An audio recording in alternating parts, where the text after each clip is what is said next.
Hello everyone. Drama को start करने से पहले आप लोग मेरे चैनल को सब्सक्राइब करिएगा।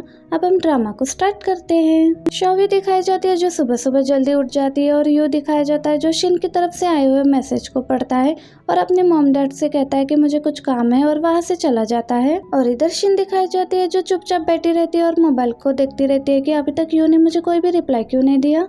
इतने में श्यान भी उठ जाता है और वो उसे पूछने लगता है कि क्या तुम ठीक हो, क्यों ना आप घर चले। तो वो कहती है कि अभी तो आप भागे भागे से यहाँ पर आए थे और अभी आपको घर क्यों जाना है। वो कहता है कि तुम बीमार हो ना, इसलिए तुम्हें घर लेकर जाना है। शिन कहती है कि मुझे नहीं जाना, मुझे यहीं पर रहना है। अभी तक मैं जो काम करने के लिए आई थी वो काम भी नहीं हुआ। तो श्यान उसे कहने लगता है कि ठीक है फिर तुम रेस्ट करो। पर शिन कहती है कि मैं अपना जॉब नहीं छोड़ूंगी, आप मुझे अपना जॉब छोड़ने के लिए क्यों कह रहे हो। श्यान कहता है कि मैंने ये नहीं कहा था, तुम छुट्टियां लेकर थोड़े दिन रेस्ट करो और यहीं पर रहो, मैं तुम्हें अपने साथ नहीं लेकर जाऊंगा। तो शिन कहती है कि ठीक है मैं आपकी बात मान लेती हूँ और मैं 1 हफ्ते की छुट्टियां लेकर जाऊँ ना, ताकि मैं अपने तबीयत को ठीक करके जाऊँ। उसके बाद दिखाया जाता है कि श्यान शिन को अपने साथ लेकर जाता है ड्रिप लगवाने के बाद। उसके तुरंत बाद ही यू वहाँ पर आ जाता है और वो काउंटर पर पूछने लगता है कि क्या यहाँ पर शिन नाम की लड़की आई थी। नर्स से कहती है कि उसकी फैमिली वाले अभी उसे लेकर चले गए। उसके बाद वो शिन को मैसेज करता है कि क्या तुम ठीक हो, और उसका कोई भी रिप्लाई नहीं आता। तो ये उसे मैसेज करने लगता है कि मैं हॉस्पिटल में तुम्हें मिलने आया हूँ। ये मैसेज टाइप करने के बाद वो उस मैसेज को डिलीट कर देता है कि मुझे ये मैसेज नहीं भेजना। शौवी दिखाई जाती है जो सुबह उठकर बैठी होती है। तो उसकी मॉम आकर उससे पूछती है कि तुम इतनी सुबह क्यों उठ गई।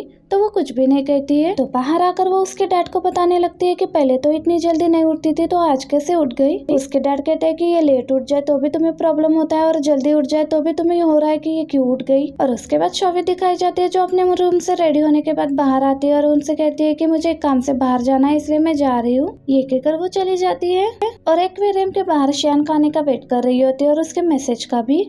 काफी टाइम वेट करने के बाद वो उसको कॉल करती है और श्यान भी यहाँ पर आया हुआ होता है, पर अपनी कार में बैठकर शौवी को देख रहा होता है। अब शौवी भी कुछ सेकंड के लिए कुछ भी नहीं कहती और वो भी कुछ नहीं बोलता है। तो शौवी उसे पूछती है कि तुम यहाँ पर नहीं आओगे। तो वो कहता है कि मैं वहाँ पर क्यों आऊँ तुम्हारे साथ एक्टिंग करने के लिए। ये सुनते ही शौवी को पता लग जाता है कि उसको सारी बातें पता चल गई है और वो रोने लगती है और उसके हाथ से सारी चीजें भी नीचे गिरने लगते हैं। अपने दिल में ही श्यान को सॉरी करने लगती है और वहाँ से रोते हुए जाने लगती है। श्यान भी उसे जाते हुए देख रहा होता है और बहुत ही ज्यादा रो रही होती है कि मैंने बहुत गलत किया, पर मैं तुम्हें कैसे बताऊं कि मैं सच में तुम्हें लाइक करती हूँ और दूसरा कोई भी मतलब नहीं है मेरा। और घर पर भी आने के बाद सारा टाइम अपने रूम में ही होती है। उसकी मॉम भी उसे खाना खाने के लिए बुलाने आती है। क्या अब तुम्हें इनवाइट करना पड़ेगा खाना खाने के लिए।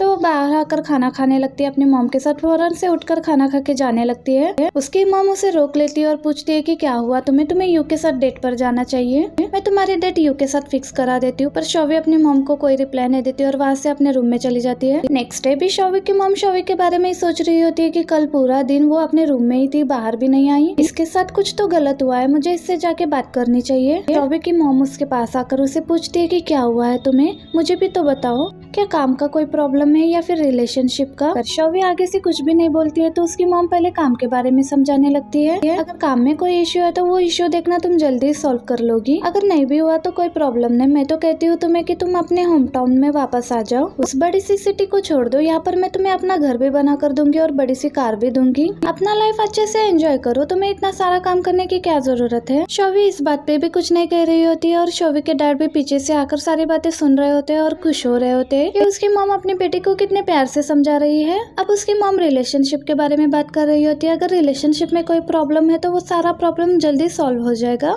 और फिर देखना तुम्हारा अच्छा फ्यूचर होगा। तो शौवी कहती है कि कोई भी फ्यूचर नहीं है, मैंने बहुत बड़ी गलती कर दी है। तो उसकी मॉम कहती है कि कोई भी गलतियां नहीं होती, अगर एक बार गलती कर दी है तो फ्यूचर में वो गलती दोबारा मत करना और फ्यूचर की बात ऐसे ना करो, तुम्हारा फ्यूचर देखो बहुत अच्छा होगा। अभी एक लड़का नहीं तो दूसरा लड़का तुम्हें बहुत अच्छा मिलेगा। ये बात सुनने के बाद शौवी का दिल थोड़ा सा हल्का हो जाता है। तो उसकी मॉम कहती है कि आप तुम्हें अच्छा लग रहा है ना। वो कहती है कि हाँ मॉम। अब उसकी मॉम में भी मॉम वाला रूप वापस आ जाता है और कहने लगती है कि चलो अब बेड से उठो और बाहर आ जाओ। और इधर श्यान दिखाया जाता है जो अपने कजन ग्वांजिन के साथ बैठा होता है। ग्वांजिन ब्रूस के बारे में बात कर रहा होता है, पर वो उसकी एक भी बात नहीं सुनता, बल्कि वो तो बैठकर शौवी के वीचैट को स्क्रॉल कर रहा होता है। यहाँ पर यांग दिखाया जाता है जो शौवी के घर पर पहुंच चुका था और उसकी मॉम से पूछने लगती है कि तुम कौन हो। तो वो बताता है कि मैं यहाँ पर शौवी से मिलने के लिए आया हूँ। ये बात सुनने के बाद वो समझ लेती है कि क्या यही वो लड़का है जिसने मेरी शौवी को परेशान किया हुआ है और वो उसे प्यार से समझाने लगती है कि तुम तो मेरी शौवी से भी छोटे लग रहे हो, छोटी छोटी बातों पे एक दूसरे से लड़ना नहीं चाहिए। चाहिए। वो कहने लगता है कि मैंने आपके शौवी को कुछ भी नहीं कहा और आप मुझे गलत समझ रही है। उसकी मॉम उसकी एक भी बात नहीं सुनती और उसे प्यार से समझाने के बाद उसे घर के अंदर भी लेकर आती है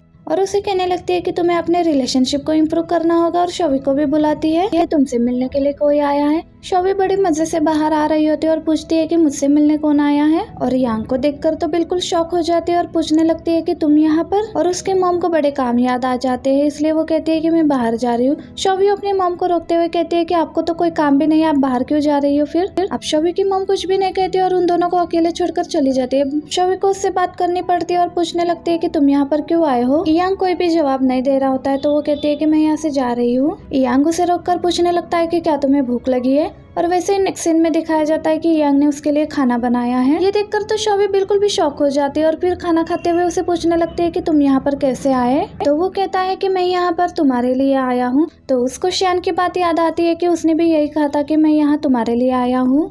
यही सोचकर वो दोबारा से सैड हो जाती है और यांग उसे कहने लगता है कि मुझे पता है कि तुम्हारे बीच अब कुछ भी नहीं है। तो वो कहते हैं कि ऐसा कुछ भी नहीं है, ये नहीं हुआ है कि हम दोनों ने ब्रेकअप कर लिया है, वो बस दूर चला गया है और मैं उसको फिर भी नहीं छोड़ूंगी। तो यांग कहता है कि चलो ठीक है, मैं भी तुम्हारा पीछा नहीं छोड़ूंगा। ये उसे कहती है कि मेरे छोटे भाई मेरा पीछा छोड़ दो, क्योंकि मैं तुम्हारी नहीं होने वाली, क्योंकि मेरे दिल में पहले से ही कोई और है। यांग उसे कहता है कि अगर तुम्हें छोटा भाई कहने में अच्छा लगता है तो तुम कह सकती हो, पर उसके बाद तुमने जो कहा वो मैं नहीं कर सकता। फिर उसे कहता है कि क्या तुम मुझे अपना हाई स्कूल दिखाने के लिए ले जाओगी। और फिर नेक्स्ट सीन में दिखाया जाता है कि शौवी उसे अपना हाई स्कूल दिखाने के लिए ले आती है, पर डोर क्लोज होने के कारण वो वापस जाने लगती है। यांग उसे रोक लेता है और पूछने लगता है कि मैं तुम्हारे पास के बारे में जानना चाहता हूँ कि तुम कैसी थी, इसे मैं तुम्हें अच्छे से समझ पाऊंगा। शौवी कहती है कि तुम्हें मुझे समझने की कोई जरूरत नहीं है। वहाँ पर साइकिल खड़े होते तो यांग उसे पूछने लगता है कि क्या हम साइकिलिंग करें, और फिर से वही बात करता है कि मैं तुम्हें परस्यू करूंगा।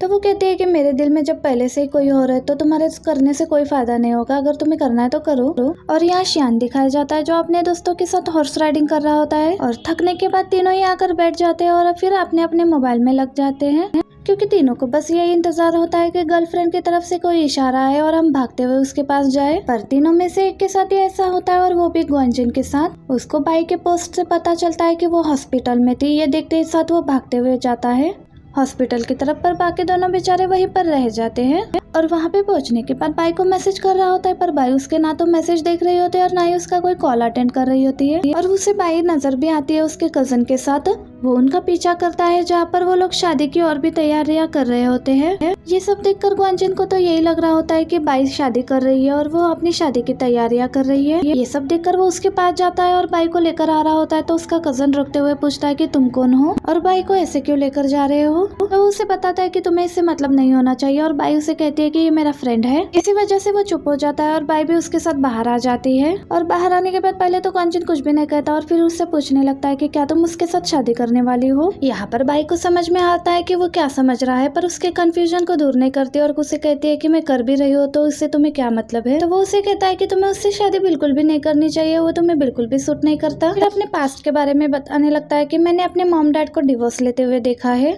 मॉम ने बोला था कि मैं अपने फैशन को नहीं छोड़ सकती और मैं यहाँ पर टाइम वेस्ट कर रही हूँ, इसी वजह से वो मेरे डैड के साथ साथ मुझे भी छोड़कर चली गई। डैड और मैं चाहे जितने भी अच्छे थे, इसलिए मुझे लगता है कि मैं रिलेशनशिप में बिल्कुल भी अच्छा नहीं हूँ। इसी वजह से मैंने तुमसे रिजेक्ट होने के बाद ये भी सोचा था कि हम दोनों का कुछ भी नहीं हो सकता और शायद हम दोनों एक दूसरे से हमेशा के लिए दूर हो गए हैं। पर शादी करने से पहले मैं तुम्हें बस ये बताना चाहता हूँ कि मैं तुम्हें कितना लाइक करता हूँ और कितना प्यार करता हूँ। प्लीज मेरी फीलिंग्स के बारे में भी तो सोचो। मैं भी चाहता हूँ कि हम दोनों दूसरे कपल की तरह एक दूसरे के साथ डेट करें, जैसे कि वो होटल्स और डिफरेंट डिफरेंट रेस्टोरेंट में जाते हैं। मैं तुमसे उसी बार में उसी जगह पर नहीं मिलना चाहता। ये सुनने के बाद बाई उसे कहती है कि शादी तो मैं तुमसे नहीं करूंगी।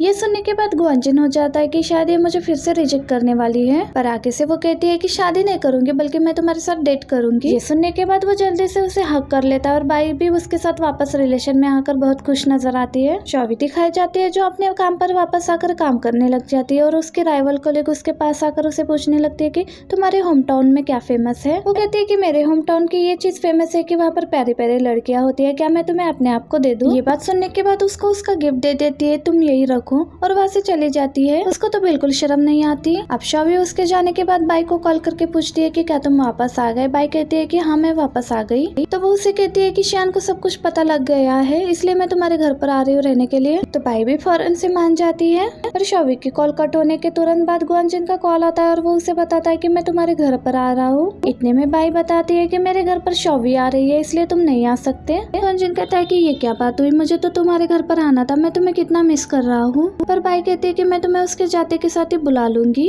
अब घर पर आने के बाद वो सारी चीजें गायब करने लगती है जो भी एक लड़के को लेकर बिलोंग करती है, और अपने घर को पूरा साफ करने के बाद उतने में उसके घर पर शौवी आ जाती है। तो शौवी उसे अपनी सारी बातें बता रही होती है। बाई उसे बताती है कि अभी भी जाकर तुम उससे सारी चीजें एक्सप्लेन करोगी ना। पहले मैंने तुम्हें अप्रोच इसलिए किया क्योंकि मैं अपने चीटर बॉयफ्रेंड से बदला लेना चाहती थी, पर शायद वो तुम्हें इस बात पर माफ ना करे क्योंकि इस बारे में उसे पहले से ही पता है। शौवी कहती है कि मैं तो उससे सच्चा प्यार करती हूँ, ये कहकर रोने लगती है।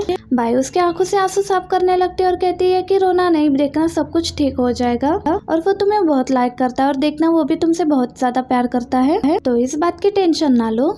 और जैसे ही नेक्स्ट मॉर्निंग शौवी सोकर उठती है और जैसे ही वो फ्रेश होने के लिए जाती है, वहाँ पर उसको एक लड़के की चीज मिलती है। उसे ये अंदाजा हो जाता है कि यहाँ पर बाई के साथ कोई लड़का रह रहा था, इसलिए काम का कहकर वहाँ से चली जाती है। बाई उसे पूछती है कि क्या तुम वापस आओगी, तो वो कहती है कि नहीं, मैं नहीं आऊंगी, अपने घर पर वापस चली जाऊंगी। उसके जाने के बाद बाई सोचती है कि क्या इसे सब कुछ पता तो नहीं लग गया, या इसे कोई चीज तो नहीं लग गई हाथ। अब वापस अपनी कंपनी में आने के बाद ये सबसे पहले अपने मोबाइल को देख रही होती है कि श्यान ने अभी तक कोई मैसेज क्यों नहीं किया। दूसरी तरफ श्यान दिखाया जाता है जो अपने मोबाइल को देख रहा होता है। नेक्स्ट डे शौवी यांग का इंटरव्यू लेने का सोचती है क्योंकि उसको एडिटर इंग ने बोला था कि तुम्हें यांग का इंटरव्यू लेना है, इसलिए वो इंटरव्यू लेने लगती है। पर यांग तो बहुत ही खुश हो जाता है कि तुम मेरा इंटरव्यू लेने के लिए मान गई हो। वो कहती है कि मेरे बॉस की वजह से मुझे इंटरव्यू लेना पड़ रहा है, वरना मैं कहाँ मानने वाली थी। अब वो उसका इंटरव्यू ले रही होती है और उसके बातें वगैरह सुन रही होती है, और वो कहता है कि मुझे अपना काम भी मिल गया और यहाँ पर मुझे अपना लाइफ का गोल भी मिल गया है।